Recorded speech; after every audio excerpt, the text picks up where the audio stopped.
Sikh motorcycle club of Ontario ਦੇ ਵੱਲੋਂ ਸ੍ਰੀ ਗੁਰੂ ਗ੍ਰੰਥ ਸਾਹਿਬ ਜੀ ਦੇ ਪ੍ਰਕਾਸ਼ ਉਤਸਵ ਦੇ ਸੰਬੰਧ ਵਿੱਚ 6 ਸਤੰਬਰ ਨੂੰ ਮੋਟਰਸਾਈਕਲ ਰਾਈਡ ਕੀਤੀ ਜਾਵੇਗੀ।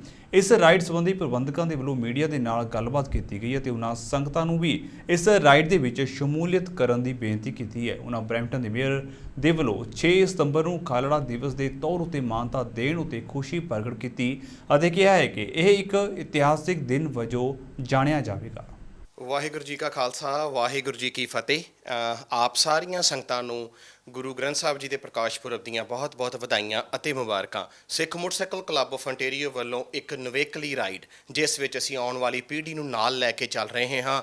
ਕਮਿੰਗ ਜਨਰੇਸ਼ਨ ਵਾਸਤੇ ਜੋ ਇਹ ਨਵੀਂ ਤਰ੍ਹਾਂ ਦੀ ਇੱਕ ਰਾਈਡ ਦਾ ਜੋ ਪ੍ਰਬੰਧ ਕੀਤਾ ਗਿਆ ਹੈ ਸਿੱਖ ਮੋਟਰਸਾਈਕਲ ਕਲੱਬ ਆਫ ontario ਵੱਲੋਂ ਸੰਡੇ ਸਤੰਬਰ 6 ਸਵੇਰੇ 9:30 ਵਜੇ ਗੁਰਦੁਆਰਾ ਗੁਰੂ ਨਾਨਕ ਮਿਸ਼ਨ ਸੈਂਟਰ ਤੋਂ ਜੋ ਇਹ ਰਾਈਡ ਹੈ ਉਹ ਚੱਲ ਰਹੀ ਹੈ ਔਰ ਉਹਨਾਂ ਕਸਬਿਆਂ ਦੇ ਵਿੱਚ ਜਾਏਗੀ ਜਿੱਥੇ ਸਿੱਖ ਘੱਟ ਵਸਦੇ ਹਨ। ਗੁਰੂ ਨਾਨਕ ਪਾਤਸ਼ਾਹ ਨੇ 4 ਉਦਾਸੀਆਂ ਕੀਤੀਆਂ ਅਤੇ ਇਲਾਹੀ ਬਾਣੀ ਦਾ ਪ੍ਰਚਾਰ ਉਹਨਾਂ ਨੇ ਸਮਾਜ ਸੰਸਾਰ ਤੇ ਕੀਤਾ। ਸੋ ਉਸੇ ਲੀਹਾਂ ਤੇ ਚੱਲਦੇ ਹੋਏ ਹਰ ਸਿੱਖ ਦਾ ਫਰਜ਼ ਬਣਦਾ ਹੈ ਆਲ ਓਵਰ ਸੰਸਾਰ ਪੱਧਰ ਤੇ ਸਿੱਖ ਮੋਟਰਸਾਈਕਲ ਕਲੱਬਾਂ ਨਿਊਜ਼ੀਲੈਂਡ, ਆਸਟ੍ਰੇਲੀਆ, ਅਮਰੀਕਾ, ਕੈਨੇਡਾ, ਸਾਰੀਆਂ ਪ੍ਰੋਵਿੰਸਾਂ ਇੰਡੀਆ ਸਾਰੇ ਹੀ ਗੁਰੂ ਗ੍ਰੰਥ ਸਾਹਿਬ ਜੀ ਦਾ ਪ੍ਰਕਾਸ਼ ਪੁਰਬ ਮਨਾ ਰਹੀ ਹੈ। ਸੋ ਇਹ ਸੰਸਥਾ ਵੱਲੋਂ ontario ਦਾ ਚੈਪਟਰ ਜੋ ਬਰੈਂਪਟਨ ਦੀ ਧਰਤੀ ਤੋਂ ਰਾਈਡ ਚੱਲੇਗੀ। ਇਹ ਚੱਲ ਕੇ ਪੋਰਟ ਡੋਵਰ, ਟਰਕੀ ਪੁਆਇੰਟ, ਲੌਂਗ ਪੁਆਇੰਟ ਤੋਂ ਹੋ ਕੇ 500 ਕਿਲੋਮੀਟਰ ਦਾ ਜੋ ਇਹ ਸਫ਼ਰ ਹੈ ਉਹ ਤੈਅ ਕਰੇਗੀ ਅਤੇ ਵਾਪਸ ontario ਖਾਲਸਾ ਦਰਬਾਰ ਮਿਸੀਸਾਗਾ ਡਿਕਸੀ ਡੇਰੀ ਗੁਰਦੁਆਰਾ ਸਾਹਿਬ ਵਿਖੇ ਰਾਈਡ ਫਿਨਿਸ਼ ਹੋਏਗੀ।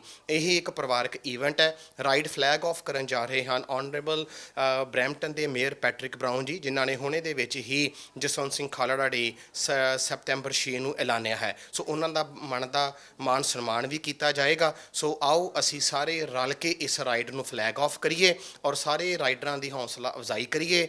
ਪਿਛਲੇ ਸਮੇਂ ਦੇ ਵਿੱਚ ਸਿੱਖ ਮੋਟਰਸਾਈਕਲ ਕਲੱਬ ਨੇ Canadian Cancer Society, Diabetes Canada, ride against drugs, breast cancer awareness ride 550 miles 45 ਦਿਨਾਂ ਦੇ ਵਿੱਚ 19 ਕੰਟਰੀ 19 ਮੁਲਕ ਤੈਅ ਕੀਤੇ ਔਰ ਕੈਨੇਡਾ ਦੀ ਧਰਤੀ ਤੋਂ ਚੱਲ ਕੇ ਪੰਜਾਬ ਸ਼੍ਰੀ ਦਰਬਾਰ ਸਾਹਿਬ ਨਤਮਸਤਕ ਹੋਏ। ਸੋ ਜੋ ਇਹ ਰਾਈਡ ਹੋਣ ਜਾ ਰਹੀ ਹੈ ਆਓ ਉਸ ਦੇ ਵਿੱਚ ਸਾਰੇ ਆਪਣੇ ਯੋਗਦਾਨ ਪਾਈਏ। ਤੁਸੀਂ ਸਾਨੂੰ ਸੰਪਰਕ ਕਰ ਸਕਦੇ ਹੋ 416 991 5555 ਜਾਂ ਤੁਸੀਂ ਸਾਨੂੰ ਈਮੇਲ ਕਰ ਸਕਦੇ ਹੋ ਸਿੱਖ ਮੋਟਰਸਾਈਕਲ ਕਲੱਬ ਆਫ ontario@gmail.com।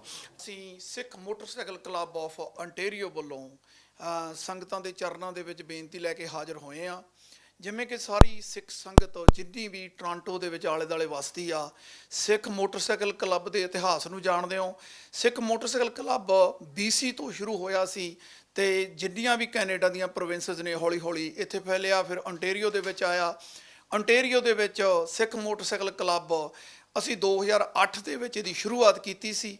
ਫਿਰ ਹੌਲੀ ਅਸੀਂ ਟਾਈਮ ਬਾਈ ਟਾਈਮ ਇਹਨੂੰ ਅਫੀਸ਼ੀਅਲੀ ਕਰਦੇ ਗਏ। ਦਸਤਾਰ ਦਾ ਸੰਘਰਸ਼ ਲੜਿਆ ਜਿਹਦੀ ਆਪਾਂ ਨੂੰ ਜਿੱਤ ਪ੍ਰਾਪਤ ਹੋਈ 2018 ਦੇ ਵਿੱਚ, 18 ਅਕਤੂਬਰ 2018 ਦੇ ਵਿੱਚ।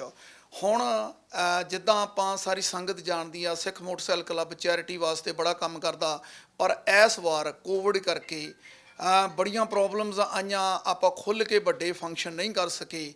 ਇਸ ਕਰਕੇ ਸਿੱਖ ਮੋਟਰਸਾਈਕਲ ਕਲੱਬ ਨੇ ਸੋਚਿਆ ਕਿ ਗੁਰੂ ਗ੍ਰੰਥ ਸਾਹਿਬ ਦੇ ਪਹਿਲੇ ਪ੍ਰਕਾਸ਼ ਪੁਰਬ ਨੂੰ ਸਮਰਪਿਤ ਇੱਕ ਰਾਈਡ ਕਰੀ ਜਾਵੇ। ਉਹ ਰਾਈਡ ਦਾ ਆਯੋਜਨ ਅਸੀਂ ਕੀਤਾ। ਉਹ ਰਾਈਡ ਦੇ ਵਿੱਚ ਦੂਸਰੇ ਰਾਈਡਰਸ ਵੀ ਵੈਲਕਮ ਨੇ। ਜੇ ਸਾਡੇ ਸਿੱਖ ਮੋਟਰਸਾਈਕਲ ਕਲੱਬ ਦੇ ਉਹ ਮੈਂਬਰ ਨਹੀਂ ਉਹ ਵੀ ਸਾਨੂੰ ਆ ਕੇ ਜੁਆਇਨ ਕਰ ਸਕਦੇ ਆ। ਇਹ ਰਾਈਡ ਆਉਣ ਵਾਲੇ ਐਤਵਾਰ ਯਾਨੀ ਕਿ 6 ਸਤੰਬਰ ਨੂੰ ਸਵੇਰੇ 9:30 ਵਜੇ ਗੁਰਦੁਆਰਾ ਗੁਰੂ ਨਾਨਕ ਮਿਸ਼ਨ ਸੈਂਟਰ ਤੋਂ ਸ਼ੁਰੂ ਕਰਕੇ ਆਪਾਂ Port Dover, Turkey Point, High Point, ਇਹ ਬੜਾ ਵਧੀਆ ਸੀਨਿਕ ਵਿਊ ਆ। ਜੇ ਕਿਸੇ ਮੇਰੇ ਵੀਰ ਭੈਣ ਭਰਾ ਨੇ ਹਾਈਵੇ ਤੇ ਰਾਈਡ ਨਹੀਂ ਕੀਤੀ, ਉਹ ਕੰਫਰਟੇਬਲ ਨਹੀਂ, ਉਹ ਵੀ ਸਾਨੂੰ ਜੁਆਇਨ ਕਰ ਸਕਦਾ। ਸਾਡਾ ਇਵੈਂਟ ਸਿੱਖ ਮੋਟਰਸਾਈਕਲ ਕਲੱਬ ਦਾ ਇਵੈਂਟ ਹੋ ਰਿਹਾ ਹੈਗਾ। ਉਹ ਇਵੈਂਟ 6 ਤਰੀਕ ਨੂੰ ਹੋਣਾ ਹੈ। ਅਸੀਂ ਰਾਈਡ ਕਰ ਰਹੇ ਹਾਂ ਗੁਰੂ ਗ੍ਰੰਥ ਸਾਹਿਬ ਨੂੰ ਸਮਰਪਿਤ ਅਤੇ ਪੀਟਰ ਰੋਬਰਟਸਨ ਗੁਰਦੁਆਰਾ ਸਾਹਿਬ ਤੋਂ ਚੱਲੇਗੀ 9:30 ਵਜੇ ਤਕਰੀਬਨ। ਅਤੇ ਅਸੀਂ ਅਪੀਲ ਕਰਦੇ ਹਾਂ ਸਾਰਿਆਂ ਨੂੰ ਕਿ ਉੱਥੇ ਤੁਸੀਂ ਸੰਡੇ ਨੂੰ ਸਾਰੇ ਪਰਿਵਾਰਾਂ ਸਮੇਤ ਪਹੁੰਚੋ। ਅਤੇ ਬੜੇ ਮਾਣ ਵਾਲੀ ਗੱਲ ਹੈ ਆਪਾਂ ਪੱਗ ਬੰਨ੍ਹ ਕੇ ਮੋਟਰਸਾਈਕਲ ਚਲਾਉਂਦੇ ਹਾਂ। ਇੱਕ ਵਧੀਆ ਹੌਬੀ ਹੈ। It's a kind of dangerous hobby too but it's a nice hobby for some people. ਅਤੇ ਇਹਦੇ ਨਾਲ ਇਹ ਹੈਗਾ ਕਿ ਤੁਸੀਂ ਪ੍ਰੋਪਰ ਤੁਹਾਡੇ ਕੋਲ ਟ੍ਰੇਨਿੰਗ ਹੁੰਦੀ ਹੈ ਪ੍ਰੋਪਰ ਤਰੀਕੇ ਨਾਲ ਟ੍ਰੇਨਿੰਗ ਦਿੱਤੀ ਜਾਂਦੀ ਹੈ, ਫਿਰ ਹੀ ਤੁਸੀਂ ਲਾਇਸੈਂਸ ਲੈਂਦੇ ਆ। ਤੇ ਮੈਂ ਤਾਂ ਇਹ ਵੀ ਰਿਕਮੈਂਡ ਕਰਦਾ ਕਿ ਜਦੋਂ ਤੁਸੀਂ ਇਹ ਟ੍ਰੇਨਿੰਗ ਲੈਣ ਜਾਂਦੇ ਆ, ਕਾਲਜ ਤੋਂ ਲੈਂਦੇ ਆ, ਸ਼ੈਰਡਨ ਜਾਂ ਹੰਬਰ ਕਾਲਜ ਤੋਂ, ਤੇ ਉਸ ਟ੍ਰੇਨਿੰਗ ਦੇ ਵਿੱਚ ਤੁਸੀਂ ਦੇਖਦੇ ਆ ਵੀ ਕਿੱਦਾਂ ਉਹ 20-20 ਸਾਲ ਦੇ ਪੁਰਾਣੇ ਇੰਸਟ੍ਰਕਟਰ ਤੁਹਾਨੂੰ ਬਹੁਤ ਚੰਗੀ ਤਰ੍ਹਾਂ ਟ੍ਰੇਨ ਕਰਦੇ ਨੇ। ਤੇ ਹਰ ਸਾਲ ਤੁਸੀਂ ਸੀਜ਼ਨ ਤੋਂ ਪਹਿਲਾਂ ਵੀ ਟ੍ਰੇਨਿੰਗ ਲੈਂਦੇ ਹਾਂ।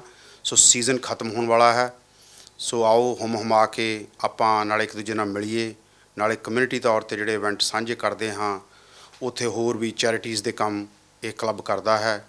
ਸੋ ਆਓ ਆਪਾਂ ਇੱਕ ਦੂਜੇ ਨਾਲ ਮਿਲੀਏ, ਤੇ ਮੈਂਬਰਸ਼ਿਪ ਵੀ ਓਪਨ ਹੋਏਗੀ। ਜਿਹੜੇ ਹੋਰ ਨਵੇਂ ਰਾਈਡਰ ਆਉਣਾ ਚਾਹੁੰਦੇ ਹਨ ਉਹਨਾਂ ਨੂੰ ਵੀ ਜੀ ਆਇਆਂ ਨੂੰ।